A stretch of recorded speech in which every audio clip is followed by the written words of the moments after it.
Okay, I think we are ready to roll then. The prairie is rich, the prairie is diverse.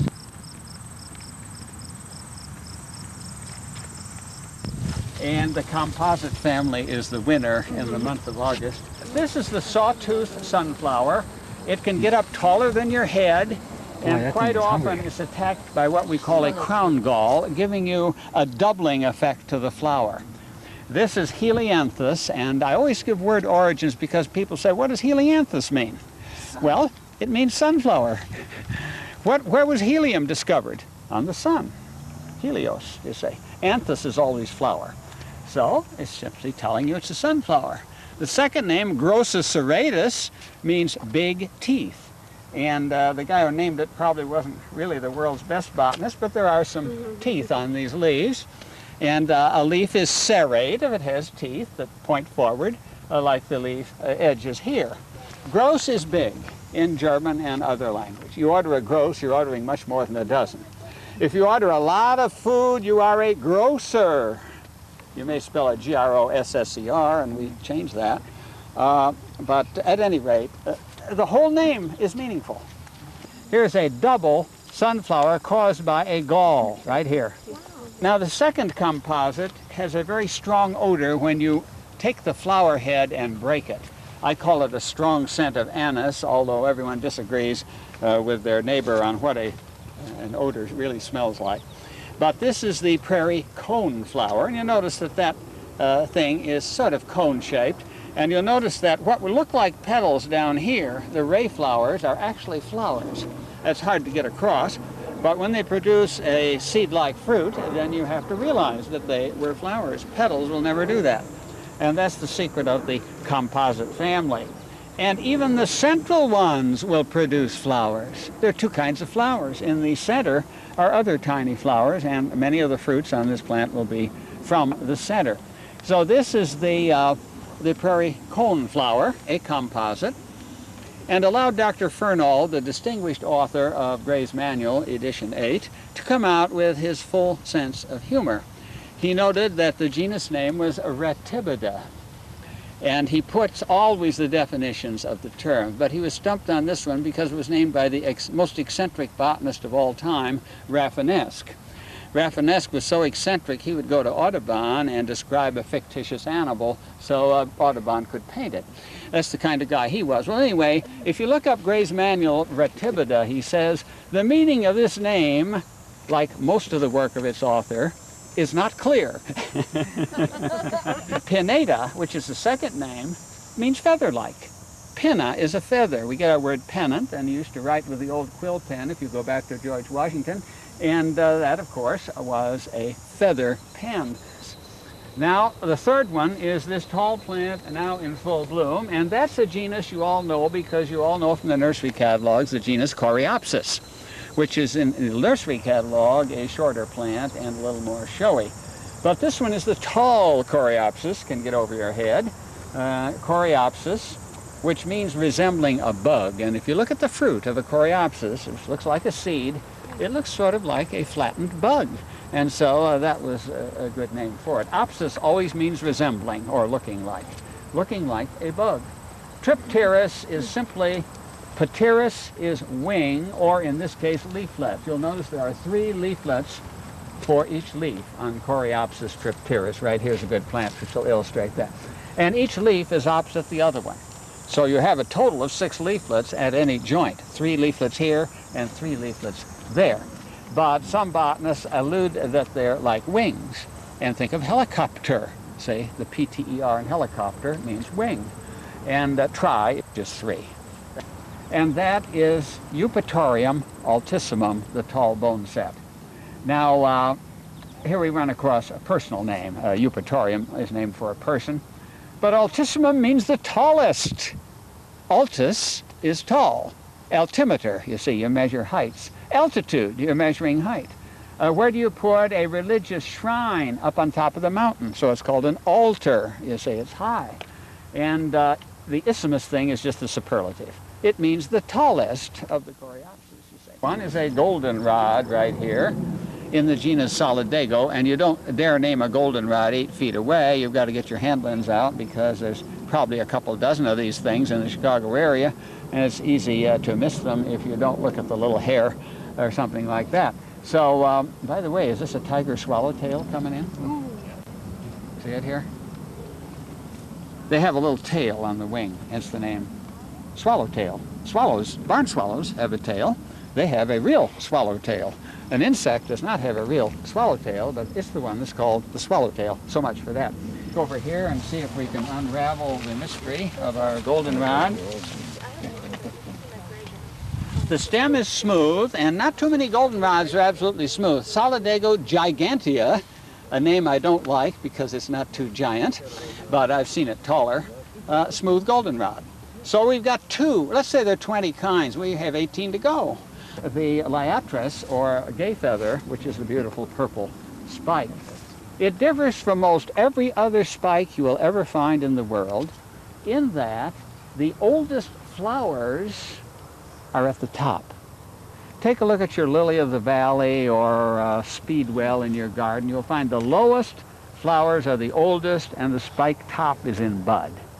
These flowers have been spent. They're getting ready to go to seed and they have browned, and the younger flowers are at the bottom. This is almost unique, probably is unique among prairie plants here to have the oldest flowers at the bottom. So later on when we look at all these different things, we will buzz over there and see which species label we can give to those two. And then I use binoculars for plants. And the third one I will also need to check out. This looks like someone has taken the blazing star and made the flower clusters flat. It's about 30 feet over there, that purple, showy, flat stuff. That is an ironweed, so-called because when you try to cut it, it's pretty tough on the scissors. It's almost like iron. The genus Vernonia, which is a personal name, so it's not too meaningful. What we do is check the bracts on the flower head, and we check the stem. Oh my, this is interesting, because the stem is very hairy. So that means it's Liatris pycnostachya. I hate to give you that name. It means dense spike. Dense spike. Stachya is spike or cluster. If you've taken physics in high school, you may have used a pycnometer. And doesn't that measure the density of a liquid, pycnometer? So pycnostachya just means dense spike, you see. Gay feather, I like to call them. I used to call them blazing stars, but we have those ones with the great big flower heads that I call blazing stars. And out west, totally different plant the people out there call blazing star. So I think it hits it a little closer to home if we call it gay feather. This looks like the ordinary thing, but I assure you it's one of the fine prairie grasses, the prairie brome, B-R-O-M-E, named bromus, which is brome. Kalmii. Now, I will mention K-A-L-M-I-I because Peter Kalm was one of the great contributors to Linnaeus of the American flora. And he would bring that, he would send that overseas or bring it back, and a lot of his plants were named by Linnaeus in 1753, which is the marking date for the botanical system that we use, these scientific names. And so Peter Kalm goes back before the Revolutionary War, you see. And what the colonies were then certainly were not the 13. Okay, now here is our Vernonia. As we're walking along, I'll try to figure this one out for you. This is prairie ironweed, Vernonia fasciculata. Very easy one to name.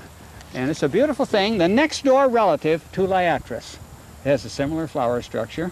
And buried in here is a plant which can be 9 feet tall, the prairie dock.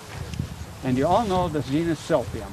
Well, this is the first of the 4 Silphiums, and there's a huge elephant ear leaf down here. Silphium terebinthinaceum, that's an awful word, it's Greek for turpentine, because it does have resin. And you know there's a beetle, I'm going to catch this guy someday, there's a beetle who has nothing else to do but chop off 7/8 of that stem and leave it hanging by a thread. See it there? And sometimes it falls off completely. Nothing else to do but that, apparently. And that probably likes to taste a little bit or rosin or turpentine or whatever is in that thing. Over here, you all knew the thimble that Grandma used on her finger when sewing. Well, here's the thimble. So this is the thimbleweed. Now, the thimbleweed is an anemone. The anemone is the wind flower. That's your Greek word for wind. It's sort of cylindrical. Well, this one happens to be related to the one that's cylindrical. It's a little wider. Anemone virginiana. Yeah, that's what it is. They're both thimbleweeds. This name Virginia, that's a geographical thing that'll really excite you. Virginia and Canada used to meet. And Canada hogged some of the area that's now in the U.S. And of course, when Montcalm and Wolfe fought each other in the Battle of Quebec Heights, and the French lost, why, that changed, I think, some borders. And the English colonies went considerably farther north in the United States colonies, and French Canada was receding a bit. So, but in the early days, before Linnaeus's time, when the collectors would come, they might tell him they got it in Virginia, which would be a host of colonial states after the breakup. And they might say it's Canadian. And it actually would be in what is the U.S. today, in New England, and they call it Canadensis, from Canada, you see. So who knows where, I'd have to do a little bit of research to know where Anemone virginiana began, because it probably didn't start in Virginia. Then we have a mint. Yeah, right over here. Right there. Now that member of the mint family may still have lavender flowers in a cluster. You have a few remnant ones there that I guess there's one there showing, yeah, right there, a little remnant lavender flower in the head. This is the wild bergamot. A bergamot is something that does have fragrance, and believe it or not, the original bergamot is a citrus fruit, but citrus fruits can be fragrant. So anyway, this is the wild bergamot. Monarda, which is a personal name. I'm not going to dwell on if they named it for some botanist. And fistulosa, which is a Latin word for hollow, and I dare say the stem is probably hollow. But how do you tell a mint? The leaves are opposite. The leaves are fragrant or strong-scented when crushed. The stem is square. And I always tell people it's only in mathematics that you'd have square roots. But the mint family has a square stem. And it's fragrant, although I don't like the odor. It's too strong of a scent. And the flowers are usually quite irregular in the mint family. So it's one of the best marked of our native families. And if you'd come 3 weeks earlier, you would have enjoyed the beauty of the wild bergamot. However, there is another rose-colored or lavender-colored or magenta-colored flower we can enjoy today, and that's the nodding wild onion of the lily family. And there's a big argument. Which onion was the one that named Chicago? The word Chicago from the original Native American language meant strong odor or ill smell, something of that type. And ultimately the name Chicago came from this Indian word because of the onions, which have an odor, the abundance of the onions somewhere in early Fort Dearborn. But this is the nodding wild onion, and some of you may be in a position to see how that cluster nods. The whole cluster nods. And this is allium. All the onions are in the genus allium. This is allium cernuum, which simply means nodding. So that's a good name. And here, here's a plant with milky juice. Now this is the funniest one of all of them. I'm just taking one to pass around to show you the milk. Now actually that's not milk. A botanist will take you to task if you call it milk. It's latex. Milk is from animals, from mammals. I got taken to task by Dr. Deem when I referred to the plant had hairs. He says, no, animals have hairs. Plants have trichomes. And on it goes. So if we want to do nitpicking, why, botany's a good place to do it. But this is the flowering spurge and belongs to one of the largest genera of plants in the world. I dare say there's nearly 1,500 species in the genus Euphorbia. And this is Euphorbia corolata, which means it has looks like a corolla. What's the corolla? All the petals together is the corolla. This is not a corolla, but it looks like it. So he named it Euphorbia corolata. This is not a flower that you're looking at. I hate to spoil your entire afternoon, but this has no petals.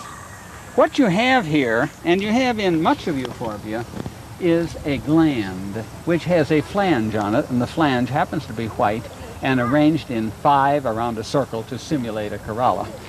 I missed another goldenrod which can be named from here. This is a flat-topped goldenrod. There's one over there. Solidago rigida, a good prairie plant, called stiff goldenrod. Well, what's rigida? That's nothing more than stiff. Solidago, for some strange reason, had a reputation for medicine. And it simply means, I make you solid. Solidago, that's all it means. Any other questions, by the way? I forgot the questions. We passed a plant on the way in. It's perhaps 20 feet back down the trail here, and it's low with a spreading pattern like that, with almost a serrated edge. It almost looks more like a desert plant. Is that a native? Oh, you probably have the rattlesnake master. Does it look like a yucca leaf? Yes. Yeah. There's one out here. Yes. See the gray plant that looks like a yucca? Yeah. Now that's very interesting. That's rattlesnake master because supposedly somebody probably thought it was good for rattlesnake bites. I doubt if it is. But the name sticks. Eryngium is a name that is sort of lost in antiquity, but I'll tell you the second name of it, and you'll see that's a beautiful one. Eryngium yuccafolium, having leaves like a yucca.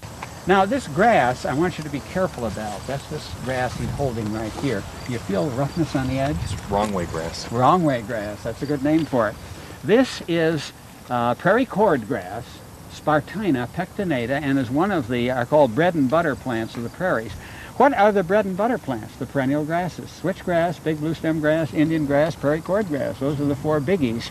And don't touch that leaf and run your finger the wrong way. You will need a Band-Aid as the blood comes out. It is a meanie. It's a perennial, hence the name cordgrass. And Spartina is from a word meaning broom. They would always take the tough stuff, like broom corn, to make brooms out of. So that's why. And pectinate means having a comb. And if I went over to that flower cluster, it would look like a comb. We have our second bread and butter grass, so to speak. This is Indian grass, Sargastrum nutans. It's one of the classics of the prairie, and has this bronze look about it, and the yellow stamens. That grows with a big blue stem to form a classic association of the Midwestern tallgrass prairie. By the way, someone here has a copy of Doug Ladd's book, The Tallgrass Prairie, which is a very nice study of the prairies of our area. It's this reddish thing that's over the sidewalk right here. That's the fourth switchgrass. Oh, switchgrass. That's the fourth one of the big four. Oh, yeah, here's your Syrian milkweed, which is native to America. Asclepias syriaca, the common milkweed. There are the pods, yeah. This is Joe Pieweed, J-O-E space P-Y-E, named for an Indian, Native American, now we call them, medicine man, and the name has stuck ever since.